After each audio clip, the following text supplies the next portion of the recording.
Il y a des choses que l'on n'est pas censé dire. Des choses que l'on garde enfouies, même quand elles nous brûlent de l'intérieur. Pendant 32 ans, j'ai vécu derrière des murs où le silence était une règle, mais aussi une arme. Aujourd'hui, pour la première fois, je vais parler. Je vais vous raconter ce que j'ai vu. Ce que j'ai vécu. Et surtout, ce que j'ai fait. Parce que je n'étais pas qu'une simple témoin. J'ai participé. J'ai fermé les yeux. J'ai répété les mêmes mensonges qu'on m'avait appris. Mon nom, celui que l'on me donnait là-bas, c'était Sœur Marie-Thérèse. Mais avant d'entrer au couvent, je m'appelais Élisabeth. J'avais 19 ans. J'étais jeune, idéaliste, et j'avais soif de quelque chose de plus grand que moi. Aujourd'hui, j'en ai 51. Et je porte encore le poids de ces 3 décennies passées entre ces murs. Je suis née dans une famille catholique très pratiquante. Mon père était strict, ma mère silencieuse. On priait avant chaque repas. On allait à la messe tous les dimanches. Chez nous, on ne discutait pas les règles de Dieu. On les suivait. Point final.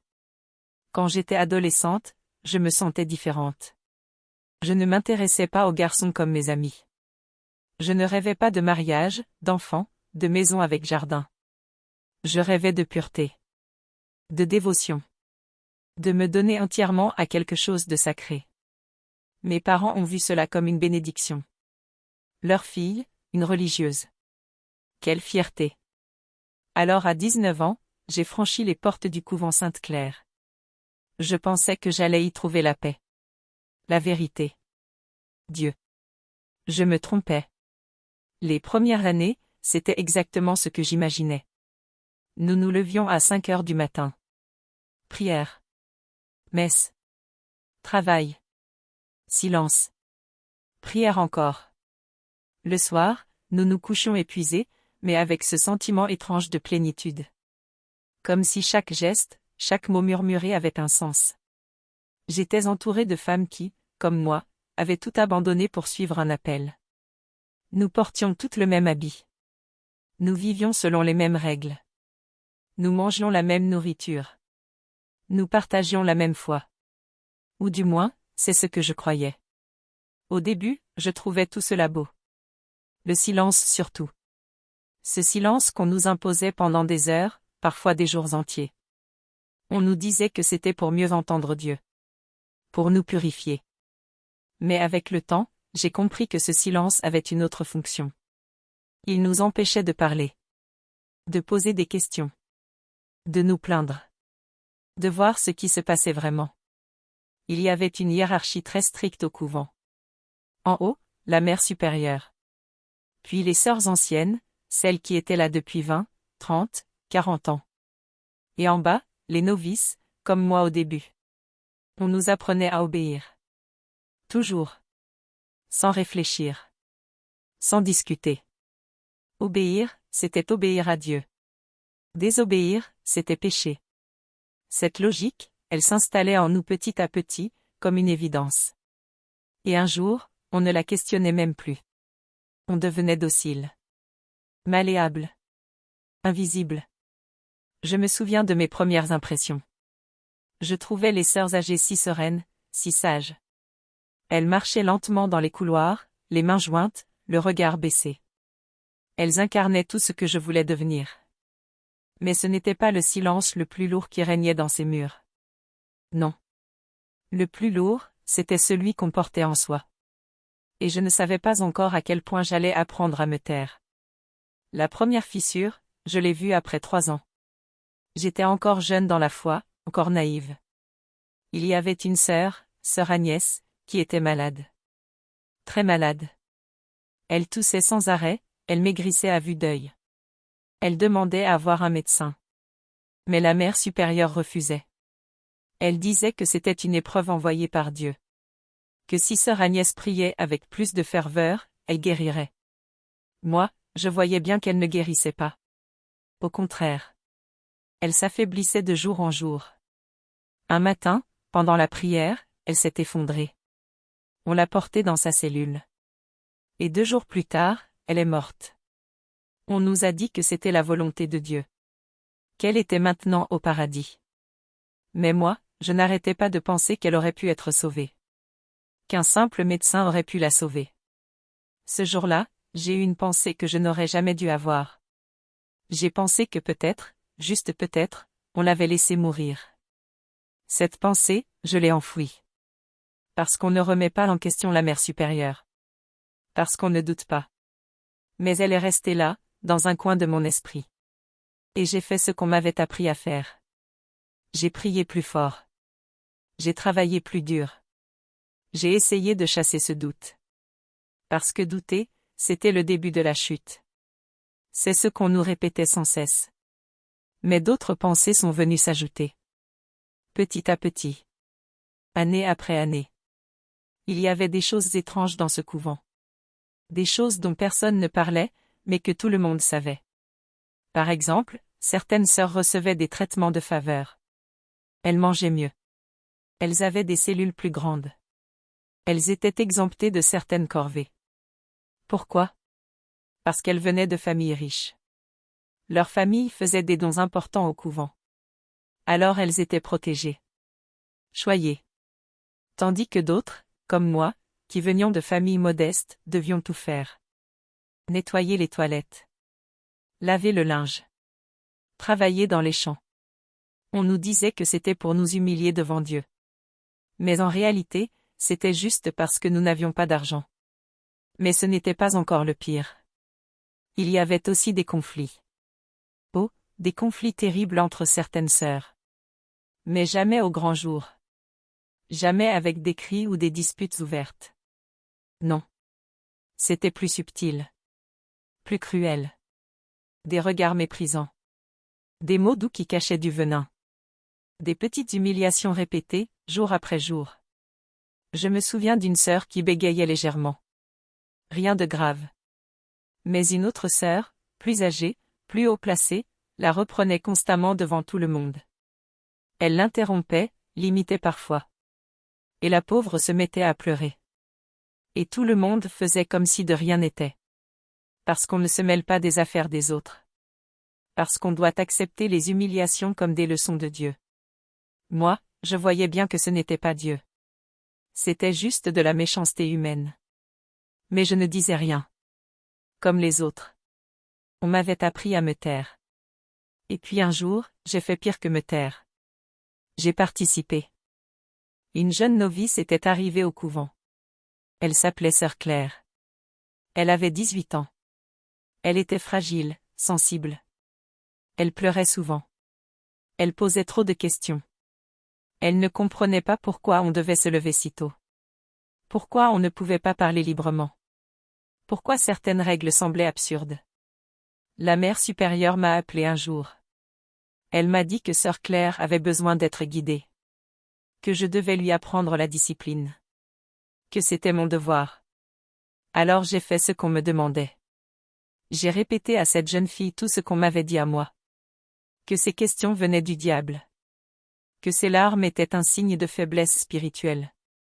Que si elle voulait vraiment servir Dieu, elle devait se taire et obéir. Je la voyais se briser petit à petit. Et je continuais. Parce que c'était mon rôle. Parce que c'était ce qu'une bonne sœur devait faire. Aujourd'hui, je me demande ce qu'elle est devenue. Si elle est encore là-bas. Si elle pense à moi. Si elle me déteste. Je l'espère.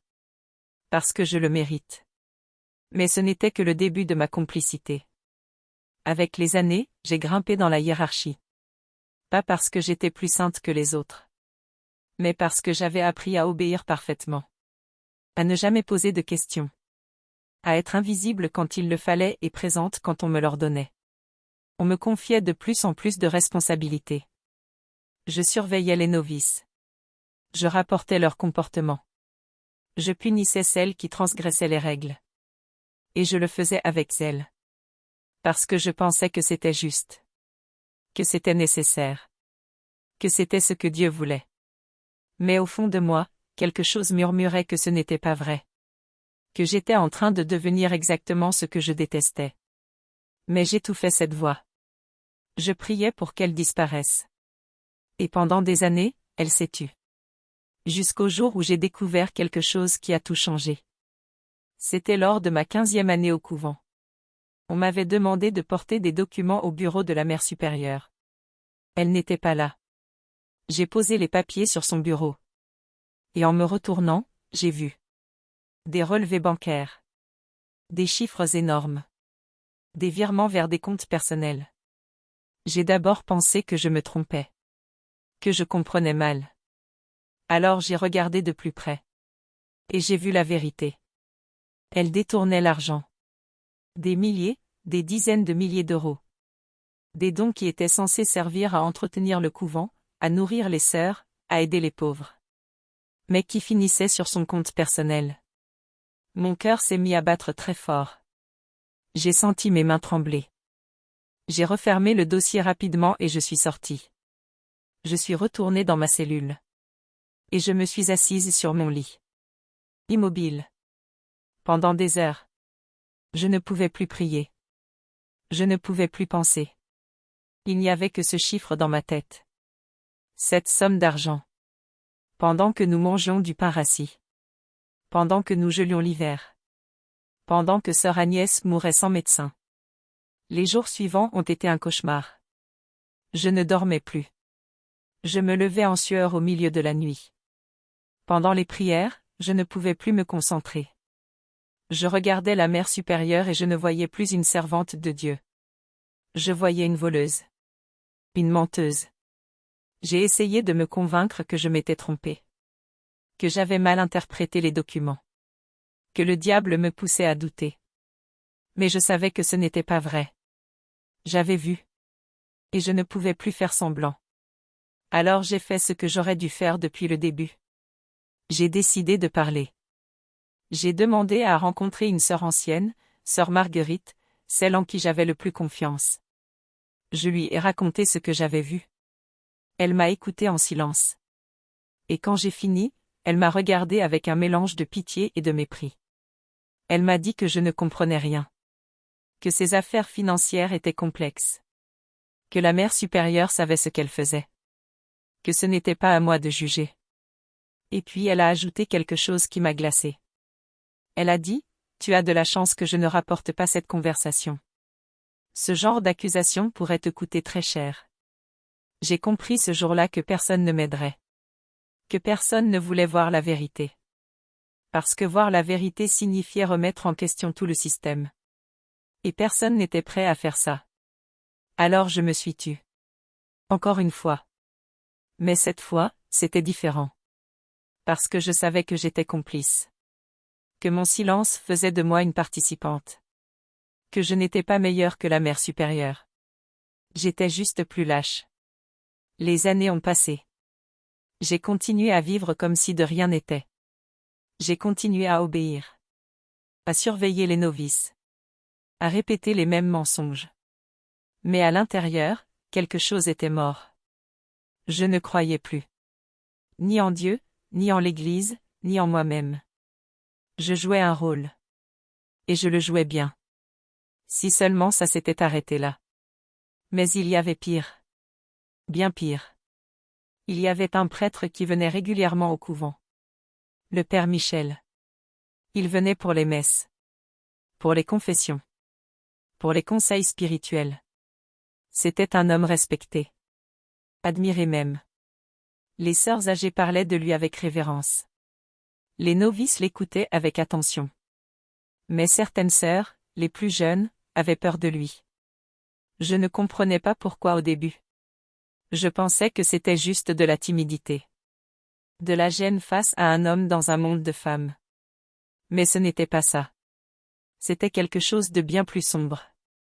Je pensais avoir tout vu. Je me trompais. Une nuit, j'ai été réveillée par des bruits dans le couloir. Des pas. Des chuchotements. J'ai entrouvert ma porte. Et j'ai vu le père Michel sortir de la cellule d'une jeune sœur.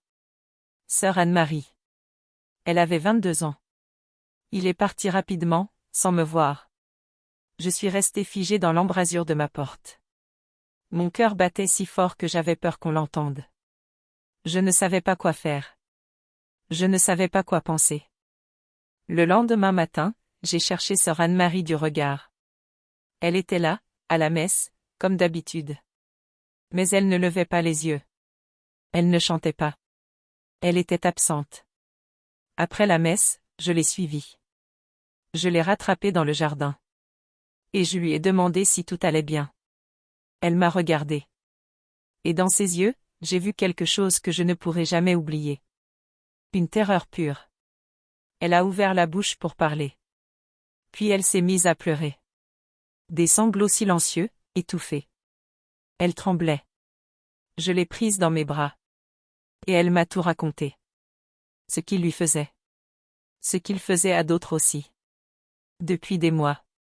Des années peut-être. Et personne ne disait rien. Personne ne l'arrêtait. Parce qu'il était un homme de Dieu. Parce qu'on ne remet pas en question un prêtre. Parce qu'une femme qui accuse est forcément une menteuse. Une tentatrice. Une pécheresse. Elle m'a supplié de ne rien dire. Elle m'a dit qu'elle avait trop peur. Qu'on ne la croirait pas. Qu'on l'accuserait d'avoir provoqué la situation. Qu'on la chasserait. Ou pire, qu'on la punirait. Je suis restée avec elle dans ce jardin pendant des heures. Sans parler. Juste là. Et dans ma tête, tout se bousculait. Je savais que je devais faire quelque chose. Que je ne pouvais pas laisser ça continuer. Que c'était monstrueux. Mais je savais aussi ce qui se passerait si je parlais. J'avais déjà vu ce qui arrivait à celle qui osait. Quelques années plus tôt, une autre sœur avait essayé de dénoncer le même prêtre. On l'avait traitée de folle. On lui avait dit qu'elle était possédée. Qu'elle avait besoin de prières d'exorcisme. On l'avait isolée pendant des semaines. Et finalement, on l'avait forcée à partir. Elle est partie en pleine nuit, sans affaires, sans argent, sans soutien. Je n'ai jamais su ce qu'elle était devenue. J'ai pensé à elle cette nuit-là. Et j'ai pris la décision la plus lâche de ma vie. J'ai décidé de me taire. De protéger Anne-Marie en ne disant rien. De ne pas attirer l'attention. De ne pas faire de vagues. Je me suis dit que si je parlais, ça ne changerait rien. Que ça empirerait même les choses pour elle. Que c'était mieux d'être discrète. De la soutenir en silence. Mais la vérité, c'est que j'avais peur. Peur de perdre ma place. Peur d'être chassée. Peur de me retrouver seule dans un monde que je ne connaissais plus. Les semaines qui ont suivi ont été insupportables. Je ne pouvais plus regarder le père Michel sans avoir envie de vomir. Je ne pouvais plus assister à ses messes sans sentir une rage froide monter en moi. Mais je faisais semblant. Je souriais quand il le fallait. Je baissais les yeux quand il passait. Je jouais mon rôle. Comme tout le monde. Anne-Marie a commencé à dépérir. Elle mangeait de moins en moins. Elle dormait mal. Elle avait des cernes profonds sous les yeux. Et personne ne remarquait. Ou plutôt, personne ne voulait remarquer. Parce que remarquer signifiait devoir agir. Et agir signifiait mettre en danger l'institution. On protège l'institution avant les âmes. Toujours. Un jour, Anne-Marie a disparu. Elle est partie en pleine nuit, comme l'autre avant elle. Sans dire au revoir. Sans laisser de mots. Juste partie. On nous a dit qu'elle avait perdu la foi. Qu'elle avait cédé aux tentations du monde. Qu'elle n'était pas assez forte pour cette vie. Et tout le monde a hoché la tête. Tout le monde a accepté cette version. Moi y compris. Ce jour-là, quelque chose en moi s'est cassé. Définitivement. Je ne pouvais plus faire semblant. Je ne pouvais plus me regarder dans le miroir. Je savais ce que j'avais fait. Ou plutôt, ce que je n'avais pas fait. J'avais abandonné Anne-Marie. Je l'avais laissée seule. Je l'avais trahie. Et cette trahison, je la portais comme une pierre au fond de mon ventre. Pendant des années, j'ai essayé de l'oublier. De me convaincre que je n'avais pas eu le choix.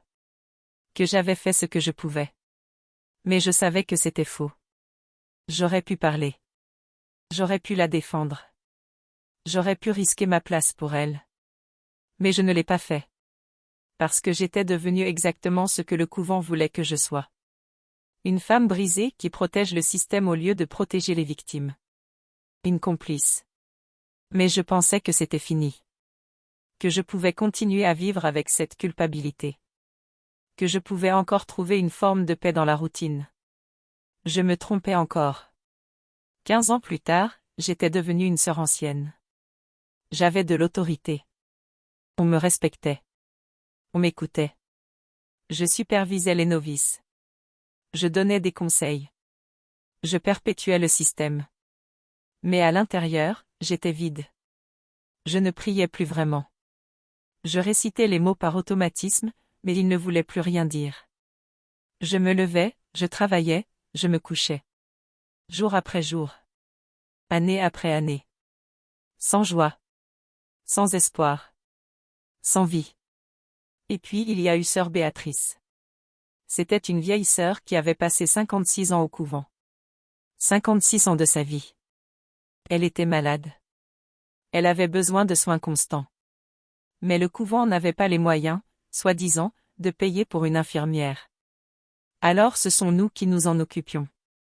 Jour et nuit. Nous la lavions. Nous la nourrissions. Nous la veillions. Je passais beaucoup de temps avec elle. Parce que les autres sœurs trouvaient ça trop difficile. Trop déprimant. Mais moi, étrangement, je trouvais une forme de paix dans ces moments. Peut-être parce que je n'avais plus à jouer de rôle. Peut-être parce qu'avec elle, je pouvais être simplement humaine. Un soir, alors que je la lavais, elle m'a pris la main. Elle m'a regardé avec ses yeux fatigués, voilés par la cataracte. Et elle m'a dit quelque chose que je n'oublierai jamais. Elle m'a dit, ne finis pas comme moi. Ne gâche pas ta vie ici. Partant qu'il est encore temps. Sa voix était à peine un murmure. Mais chaque mot résonnait comme un coup de marteau. Je lui ai demandé si elle regrettait. Elle a hoché la tête. Lentement. Ses larmes coulaient sur ses joues creuses. Elle m'a dit qu'elle avait passé toute sa vie à attendre quelque chose qui n'était jamais venu. La paix. La joie. L'amour de Dieu. Elle m'a dit qu'elle avait tout sacrifié pour rien. Qu'elle mourrait seule, dans une cellule froide, sans avoir vécu. Qu'elle n'avait jamais connu l'amour d'un homme. Ni la chaleur d'un enfant. Ni même la simple liberté de choisir ce qu'elle voulait manger au petit déjeuner. Elle m'a dit qu'elle avait échangé sa vie entière contre une promesse qui n'avait jamais été tenue. Et maintenant, il était trop tard. Elle allait mourir. Et elle regrettait. Profondément. Amèrement. 2 jours plus tard, elle est morte. Je suis restée assise à côté de son corps pendant des heures. Les autres sœurs sont venues. Elles ont prié. Elles sont reparties. Mais moi, je suis restée. Je regardais son visage. Et je me voyais. Dans 20 ans. Dans 30 ans. Mourir seule dans une cellule. Pleine de regrets. Pleine de culpabilité. Sans avoir vraiment vécu. Est-ce que c'était ça, ma vie? Est-ce que c'était ça que je voulais? La réponse était non. Non, je ne voulais pas finir comme elle. Non, je ne voulais pas mourir ici. Non, je ne voulais plus être complice. Cette nuit-là, j'ai pris ma décision. J'allais partir. Mais partir, ce n'était pas simple. Quand on a passé 32 ans dans un couvent, on ne sait plus rien du monde extérieur. On n'a plus de famille proche. Plus d'amis. Plus d'argent. Plus de compétences utilisables. On est devenu une étrangère dans sa propre vie. Et puis il y avait cette culpabilité. Cette voix dans ma tête qui me disait que j'abandonnais Dieu. Que j'étais une traîtresse. Que je finirais seule et malheureuse. Que c'était une erreur. Que je devais rester. Que c'était mon devoir. Pendant des semaines, j'ai hésité. Je préparais mon départ en secret. Je contactais des gens à l'extérieur. Mais chaque fois que je pensais à franchir la porte, j'étais paralysée par la peur. Et puis il y avait une autre peur. Plus subtile. Plus dangereuse. La peur de la liberté. Parce que la liberté, c'est aussi la responsabilité. C'est devoir choisir. Décider. Assumer. Et pendant 32 ans, on avait choisi pour moi. On m'avait dit quoi faire, quoi penser, quoi ressentir. Et maintenant, j'allais devoir tout décider seule. Ça me terrifiait. Un matin, Je me suis réveillée avec l'envie de tout annuler. De rester. De continuer comme avant. C'était plus facile. Plus sûr. Je connaissais cette vie. Aussi misérable soit-elle, c'était familier. Je suis allée à la chapelle. J'ai prié. Ou plutôt, j'ai essayé de prier. Et soudain, j'ai revu le visage de sœur Béatrice. J'ai entendu sa voix. Ne finis pas comme moi. J'ai pensé à Anne-Marie. À sœur Agnès. À toutes ces femmes que j'avais vues souffrir. Et à toutes celles à qui j'avais fait du mal en obéissant aveuglément. Je me suis dit que si je restais, je mourrais. Peut-être pas physiquement. Mais à l'intérieur.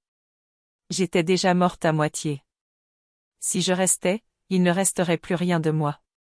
Alors j'ai décidé. Pour de bon cette fois. J'ai contacté une ancienne amie d'enfance que j'avais retrouvée par hasard quelques mois plus tôt. Elle m'a proposé de m'héberger le temps que je me stabilise. J'ai rassemblé mes quelques affaires. Pas grand-chose. Quelques vêtements civils qu'on m'avait donnés pour des sorties exceptionnelles. Un peu d'argent que j'avais réussi à mettre de côté. Une photo de ma mère, morte depuis longtemps. Et un matin, avant l'aube, pendant que tout le monde dormait encore, je suis partie. Sans dire au revoir. Sans laisser de lettre. Je suis juste partie.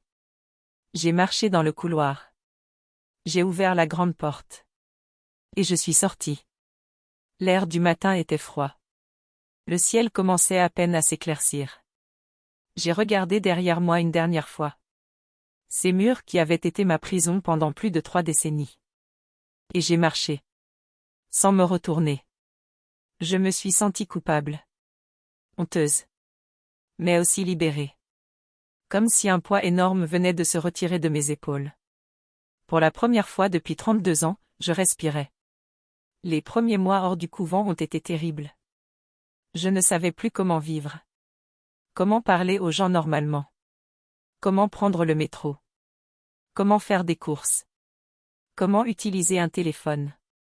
Tout me semblait étrange, bruyant, agressif. Les gens marchaient vite. Ils parlaient fort. Ils se bousculaient. Personne ne se regardait vraiment. J'avais passé 32 ans dans le silence et la routine. Et soudain, j'étais projetée dans un monde que je ne reconnaissais plus. Le monde avait continué à tourner sans moi. Internet existait. Les smartphones existaient. Les gens ne parlaient plus de la même manière. Ils ne s'habillaient plus pareil. Même la monnaie avait changé. Je me sentais comme une étrangère dans mon propre pays. Les gens me regardaient bizarrement. Quand ils apprenaient que j'avais été religieuse, ils me posaient toujours les mêmes questions. Pourquoi tu es partie? Est-ce que tu as perdu la foi? Est-ce que tu regrettes? Certains me jugeaient. Ils pensaient que j'avais trahi Dieu. D'autres me plaignaient. Ils me voyaient comme une victime. Mais moi, je ne savais plus qui j'étais. Je n'étais plus sœur Marie-Thérèse. Mais je n'étais plus non plus Élisabeth. Cette jeune fille de 19 ans qui était entrée au couvent n'existait plus. Elle était morte depuis longtemps. J'étais quelqu'un entre les deux. Quelqu'un qui n'avait plus de place nulle part. J'ai traversé des périodes très sombres. Des moments où je ne sortais pas de mon lit pendant des jours. Des moments où je regardais le plafond en me demandant pourquoi j'étais partie. Pourquoi je n'étais pas restée. Au moins là-bas, j'avais une place. Un rôle. Ici, je n'étais rien. Personne. J'ai même pensé à retourner au couvent. Plusieurs fois. J'ai marché jusqu'à la porte. Je suis restée là, debout, pendant des heures. À me demander si je devais frapper. Si je devais demander pardon. Si on me reprendrait. Ce serait tellement plus simple. Plus facile. Mais chaque fois, je pensais à sœur Béatrice. Et je faisais demi-tour. Parce que je savais que si je revenais, je mourrais à petit feu. Comme elle. Alors j'ai tenu. J'ai cherché du travail. J'ai trouvé un petit emploi dans une bibliothèque. Rien de grand. Mais c'était quelque chose. J'ai trouvé un petit appartement. Une seule pièce. Mais c'était à moi. J'ai appris à vivre seule. À prendre des décisions par moi-même. À ne plus demander la permission pour tout. Aujourd'hui, 5 ans après mon départ, je peux dire que j'ai retrouvé une forme de paix. Pas celle que je cherchais au couvent. Pas celle qu'on m'avait promise. Mais une paix plus vraie. Plus fragile aussi. J'ai appris à vivre avec mes doutes. Avec mes blessures. Avec ma culpabilité. Parce que la culpabilité, elle ne part jamais vraiment. Elle est toujours là. Chaque jour, je pense à ces femmes que j'ai blessées. À Anne-Marie que j'ai abandonnée. À Sœur Claire que j'ai brisée. À toutes celles à qui j'ai répété ces mensonges. Je ne pourrai jamais réparer ce que j'ai fait. Je ne pourrai jamais effacer ma complicité. Mais je peux au moins en parler. Je peux au moins dire la vérité. Est-ce que je crois encore en Dieu? Je ne sais pas. Certains jours, oui. D'autres jours, non. Mais je sais une chose avec certitude. Je ne crois plus en l'institution. Je ne crois plus en ces murs qui enferment des femmes et les brisent au nom de la foi.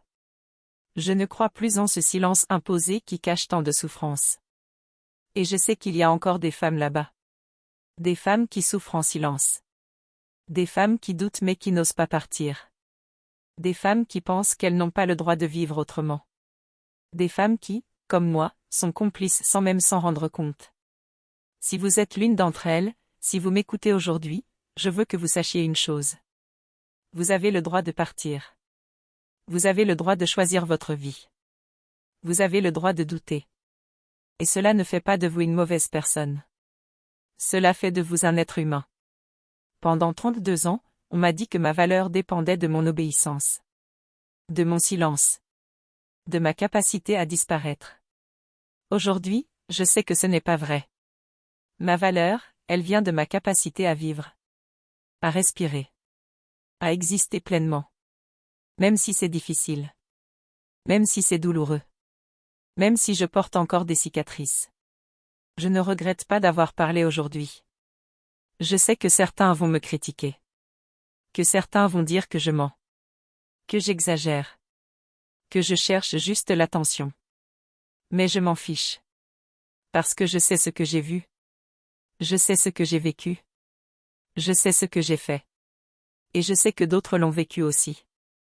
Alors si mon témoignage peut aider ne serait-ce qu'une seule personne à ouvrir les yeux, à poser des questions, à oser partir, alors ça en valait la peine. Si mon témoignage peut faire réfléchir quelqu'un sur ce qui se cache vraiment derrière ces murs, alors j'aurais fait quelque chose de bien. Peut-être la première bonne chose que je fais depuis très longtemps. Merci de m'avoir écouté. Merci de m'avoir donné cet espace pour parler. Pour la première fois depuis que je suis sortie de là, je me sens entendue. Et peut-être, juste peut-être, un peu moins coupable.